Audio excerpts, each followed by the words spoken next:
Hello everyone, एक बार फिर से आप सभी का स्वागत है एक कहानी, एक किस्सा के दूसरे अंक। हर कहानी कोई ना कोई हमें सीख देती है।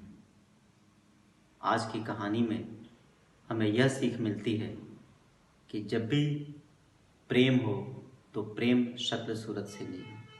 जब प्रेम करे तो सामने वाले के गुण और अवगुण के बारे में भी जाने समझे। केवल बंद आंख से प्रेम ना करें, खुले आंख से प्रेम करें। और मैं समझता हूं कि जब हम आज गुड टच और बैड टच की बात करते हैं तो फिर यह विषय कोई समाज के विपरीत नहीं है। अगर मेरी कहानी से किसी एक व्यक्ति की भी आंख खुल जाती है तो मैं समझूंगा कि मेरा यह एक छोटा सा प्रयास कहीं ना कहीं सफल है। जब आप कहानी सुनेंगे तो शायद आपको इस बात का अंदाज़ा भी नहीं होगा कि अंत इतना दर्दनाक हो सकता है, और वह व्यक्ति जो किसी के लिए कुछ भी कर सकता है, क्या वो उसे बीच मझधार में छोड़ के जा सकता है? तो चलिए हम कहानी की शुरुआत करते हैं। कहानी है एक लड़के की जो अपने बड़े भाई और अपने पिता के साथ किराए के मकान में रहता था। आर्थिक स्थिति अच्छी नहीं थी, तो बाकी के परिवार के जो सदस्य थे वह गांव में रहते थे। जो बड़ा भाई था वह किसी विद्यालय में पढ़ा करके अपने परिवार का खर्चा चला रहा था, और पिता अखबार बांटा करते थे। किसी तरीके से जिंदगी चल रही थी, लड़के की पढ़ाई भी चल रही थी। उसी मकान के मकान मालिक की लड़की से उस लड़के का प्रेम हुआ, बढ़ता गया, और एक दिन मकान मालिक के घर वालों को खबर लग गई। नतीजा ये हुआ कि उन्हें मकान खाली करना पड़ा और कहीं दूर जाकर के किराए से रहना पड़ा। समय बीतता गया, कुछ दिन गुजरे, कुछ महीने गुजरे। समय के साथ ये दोनों चोरी छिपे मिलते रहे। थोड़ी और भनक लगी घर वालों को, घर वालों ने और पाबंदी कर दी। अब नतीजा ये हुआ कि इनका मिलना मुश्किल हो गया। धीरे धीरे ये बड़े हुए, कॉलेज में गए। हर जगह पाबंदी नहीं हो सकती, कहीं ना कहीं स्वतंत्रता देनी ही पड़ती है। घर वालों ने थोड़ी छूट दी। फिर कॉलेज के बहाने इनका मिलना जुलना शुरू हुआ। फिर परिस्थितियां बिगड़ी, फिर अलग हुए, फिर परिस्थितियां सुधरी, फिर मिलना जुलना शुरू हुआ। अंततः उम्र के इस पड़ाव पे आ गए कि इन्होंने फैसला किया कि क्यों ना शादी कर ले। चोरी छिपे इन्होंने आर्य समाज में शादी कर ली। लड़की पढ़ने में काफ़ी होशियार थी, लड़का इतना अच्छा नहीं था। लड़के के घर की आर्थिक स्थिति अच्छी नहीं थी, इसलिए उसने 12वीं तक की पढ़ाई करने के बाद उसने कोई छोटा मोटा जॉब कर लिया।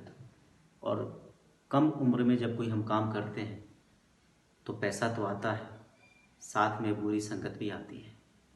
बुरी संगत में इसने शराब पीना और नशे की गोली का सेवन करना शुरू कर दिया। लेकिन यह बात उसने उस लड़की से छिपाए रखी। शादी हो गई।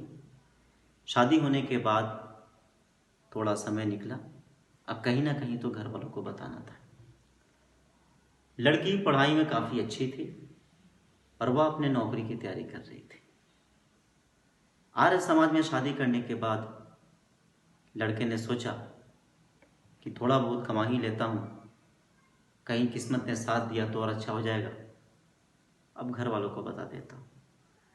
एक दिन रात में उसने अपने बड़े भाई को बताया।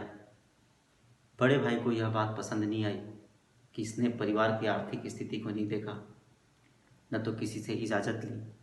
भाई को बहुत ही तकलीफ महसूस हुई और धीरे धीरे दोनों भाइयों की नोक-झोंक तकरार में बदल गई। लड़के ने देखा कि अब कहीं से कुछ बच नहीं सकते, तो अपने बचाव का उसने एक रास्ता निकाला और सीमित मात्रा में नींद की गोली का सेवन कर लिया। उधर लड़की के घर वालों को भी भनक लगी। लड़की के घर वालों ने जब देखा, सुना लड़के की स्थिति के बारे में, उन्होंने उस लड़की को अपने किसी दूर रिश्तेदार के यहाँ भेज दिया।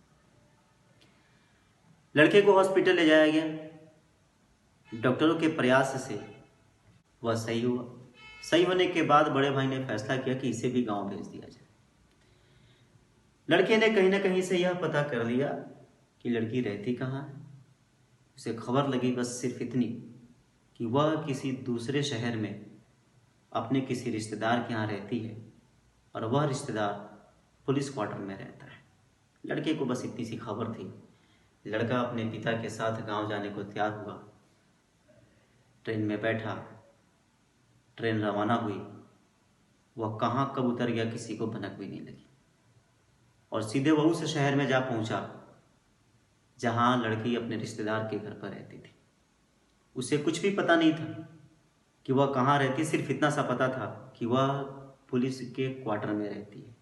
वह उस शहर के पुलिस के क्वार्टर को छानता रहा, हर घर के सामने से गुजरता। 1 दिन, 2 दिन, 3 दिन, 4 दिन गुजरता रहा।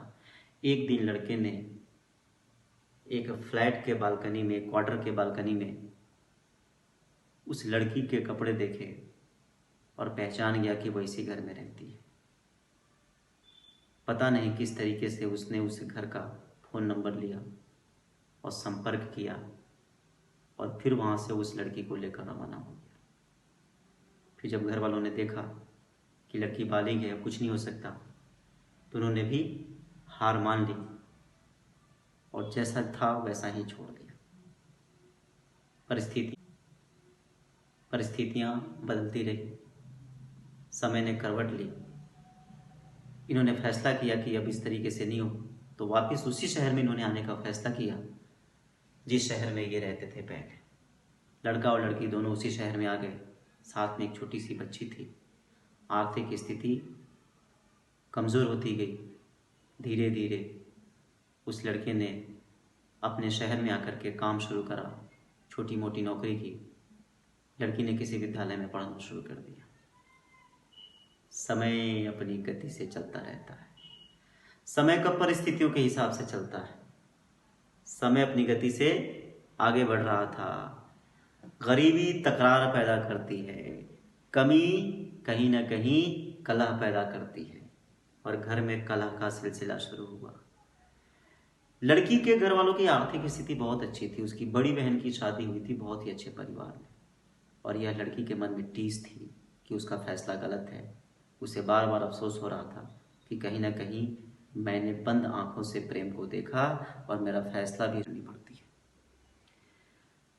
परिस्थितियां और बदतर होती गई। लड़ाई झगड़ा प्रतिदिन चिक चिक होती रही।